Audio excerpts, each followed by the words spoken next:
Hey everyone, in this video, let's take a look at question 739, daily temperatures on Leetcode. This is part of our blind 75 list of questions, so let's begin. In this question, we are given an array of integers called temperatures, which represents the daily temperatures. We want to return an array answer such that answer of I is the number of days you have to wait after the ith day to get a warmer temperature. If there are no such future days in which this is possible, we will keep answer at I as 0. Okay, so let's take a look at what this question is saying through these examples here. We have these examples here. So what is this question saying?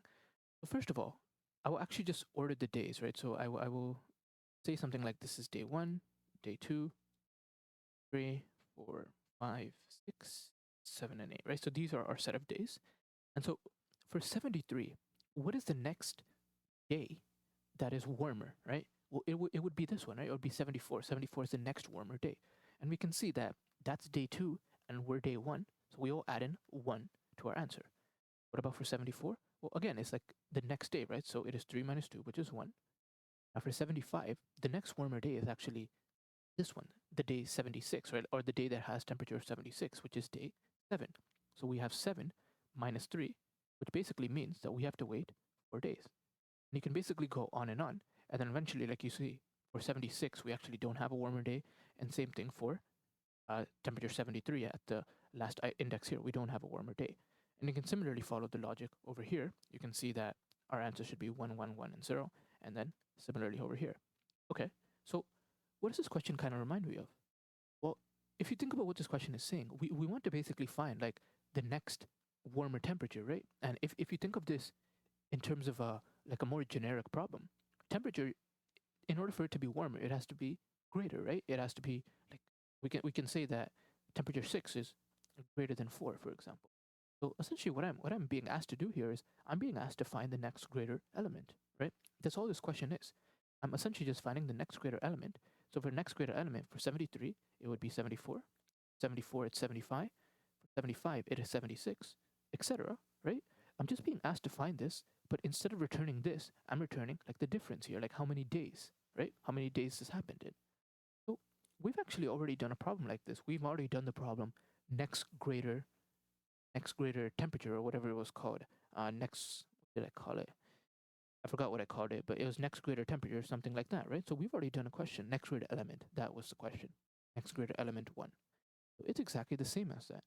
Next greater element 1. It's exactly the same as this question, but instead of returning this temperature here, we're actually just returning the difference here. And if you remember how we did this question, we used a monotonic stack, specifically a decreasing monotonic stack. Why?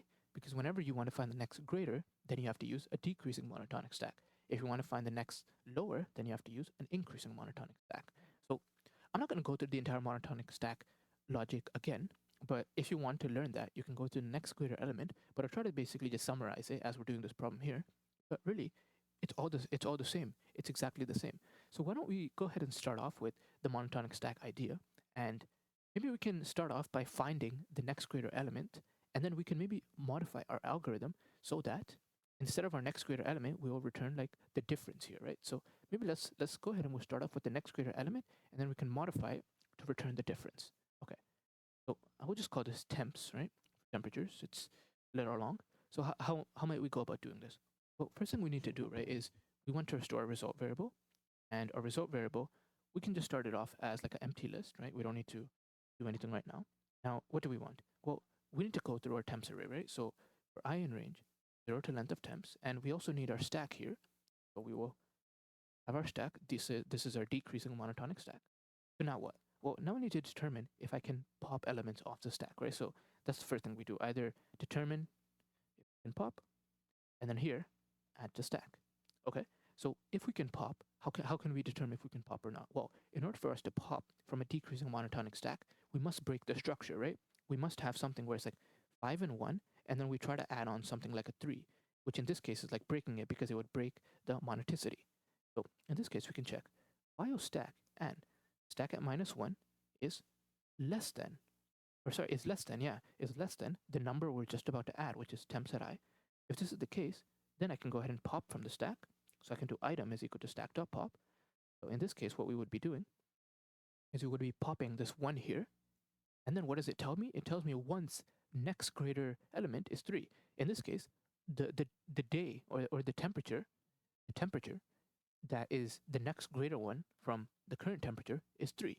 It's 3 degrees. So that's what it would tell me. We go ahead and do that, and then, well, we would need to like store this information somewhere, right? So here we can figure out like store this information. So we would store this somewhere, and otherwise we would just add to the stack, right? So here we would do stack.append set I.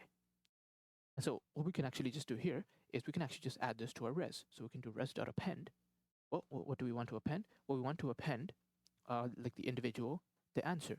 Now, if you think about this one, we will not necessarily be processing like this array, like and like adding to result in the same order, right? Because here what we're doing is I figured out the answer for 1, but I don't know the answer for 5 yet. So it wouldn't make sense for me to just add to the result array just yet.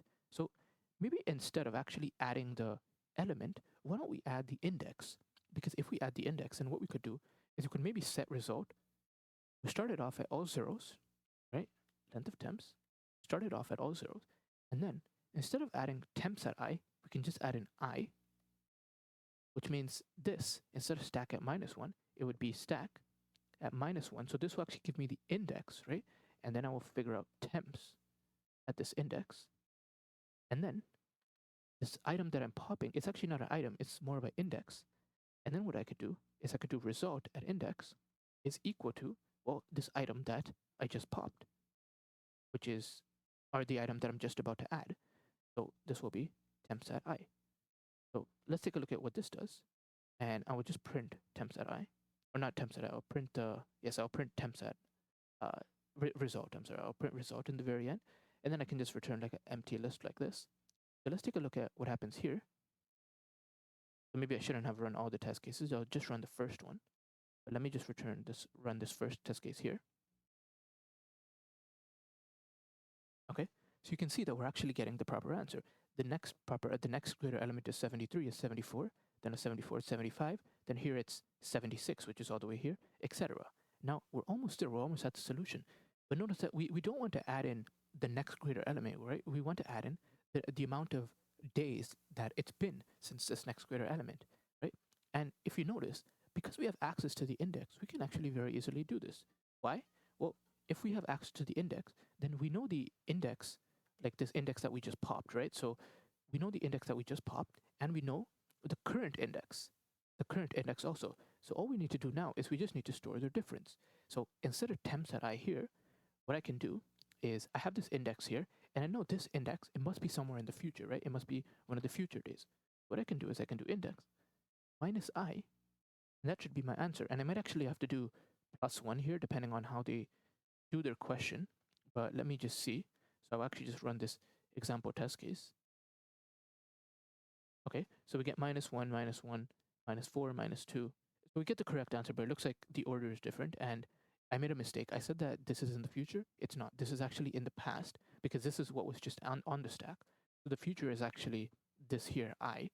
There should be I minus index, right? And then looks like that's actually will fill up the result array. So we can actually just return result. We'll go ahead and remove this. So now let's go ahead and run the test case, and we can see that it passes. We'll run all of the test cases to see that they passed, and then we can go ahead and submit. And perfect, we arrive at the answer. So this is the O of n time answer and O of n space answer as well. So let's go through quickly what we did here that was different than the next greater element.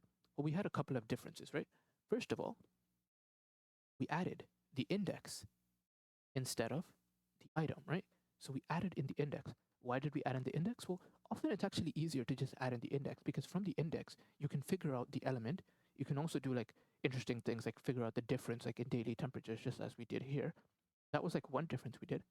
Otherwise, like when you add the index, we refilled the res array, right? So when you add the index, another advantage is that you don't have to process items in like the order they came from. In next greater element, like we had a specific order that we wanted to follow. So that's why like we were able to just go ahead and like we did it using just the item itself. But if you don't have to do that, if you have access to the index, then you can fill out as they come up out. Like if we have something like this, if we have if we have like this 1 here, then I can like fill out this in the answer array whenever I get the index of this one, right? So that's another way in which we can just use the index. So in the future, it's probably just easier to use the index instead of like the actual item itself, but that's just something to keep in mind. Anyways, I hope this question was useful and it helped.